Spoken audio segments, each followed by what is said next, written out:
swala la utalimaje, lakini swala la mapenzi ya Mungu alishamaliza. Amekuletea hapo, amekuletea kila kitu, amekuletea fursa, amekupa hiyo nafasi. Lakini wewe kwa sababu unaona tu kwamba kuna vitu vinanisumbua, unavisikiliza, unafanya huwezi kutoboa. Mimi nakwambia ukweli, lazima mahali ufike mahali ujikatae unapotaka matokeo mazuri.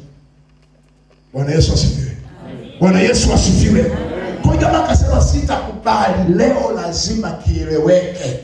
Amepita huyu, namjua, namfahamu, lazima kieleweke. Amen. Sikiliza, mimi wakati nisomo, wakati napewa, nikawa nimekaa. Halafu saa ile wakati nimepewa nikaanza kumshukuru Mungu. Naombea na hilo somo, naombea. Ghafla si nimesema matokeo. Unajua, angalia sasa, wewe msikie jirani yako. Si nimesema matokeo ile neno? Si nimesema matokeo? Sasa angalia. Wangapi wanakujua mimi nakufanyia kazi ofisini kwangu mimi? Ofisi yangu mimi. Haleluya. Si mnakujua? Yaani ninachoambiwa matokeo. Yaani inatakiwa matokeo yawe makubwa. Alafu ghafla mimi nikachukuliwa nikapelekwa kwenye ile ofisi. Wewe unazungumzaje matokeo wakati wewe kwenye ofisi utatokaje? Haleluya. Nini? Maana yake una upinzani unakuja ndani. Unakushtaki sawa sawa na wakati uliopo. Umenielewa? Umenielewa? Unakushtaki sawa sawa na wakati uliopo. Wewe unatokaje hapa? Wewe unaondokaje hapa? Wewe sema kwa jina la Yesu. Kwa jina la Yesu. Haijalishi nyakati tulizo nazo, lakini lazima tuvuke. Haleluya. Lazima tuvuke. Nikapelekwa pale. Wale kasikia Roho Mtakatifu anambia wewe acha uzembe. Rudi huku nilikokuitia. Bwana Yesu asifiwe.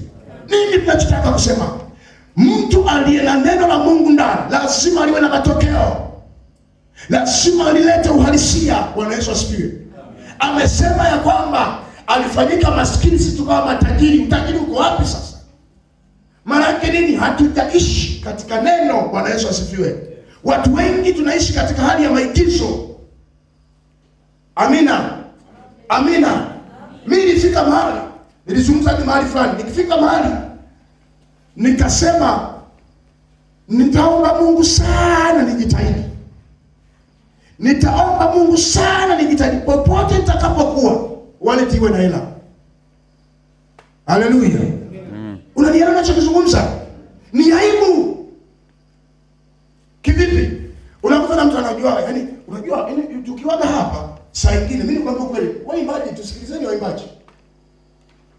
Tukiwa hapa, yani yule anakuona wewe kila kitu kimeisha.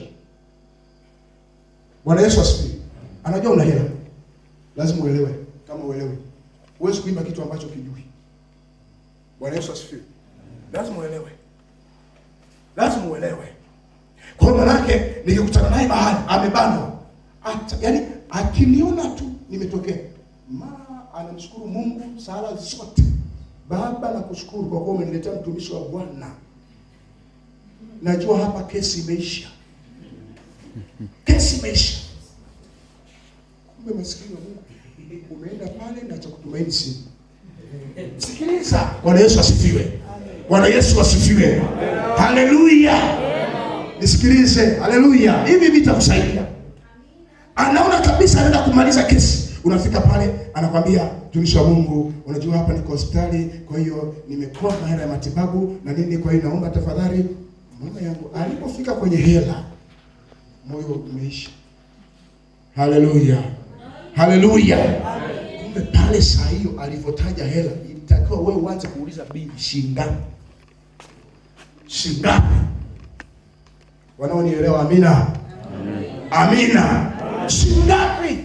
Nini kinachotusumbua? Ni kwa sababu tumeshindwa kuliweka neno katika mioyo likatenda kazi.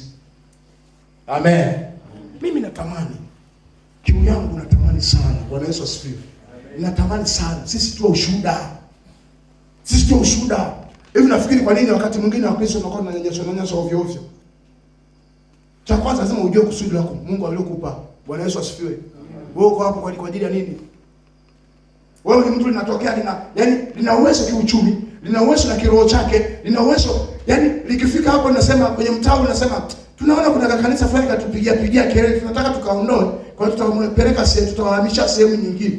Nini? Yaani nasema tutamjengea huko, tutampeleka. Kumbe usijue hapa Mungu aliweka hapo uokoe roho za watu hapa. Wewe unasema nafurahi kujengewa kanisa hapa. Bwana Yesu asifiwe.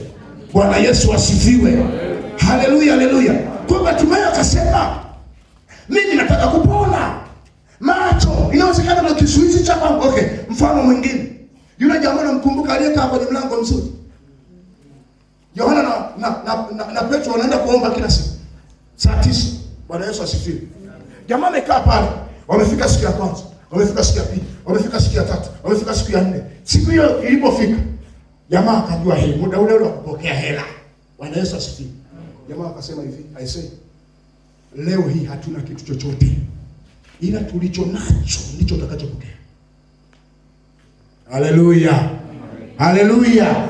Ndicho tutakachopokea. Jamaa akasema kwa jina la Yesu simama ufanye nini?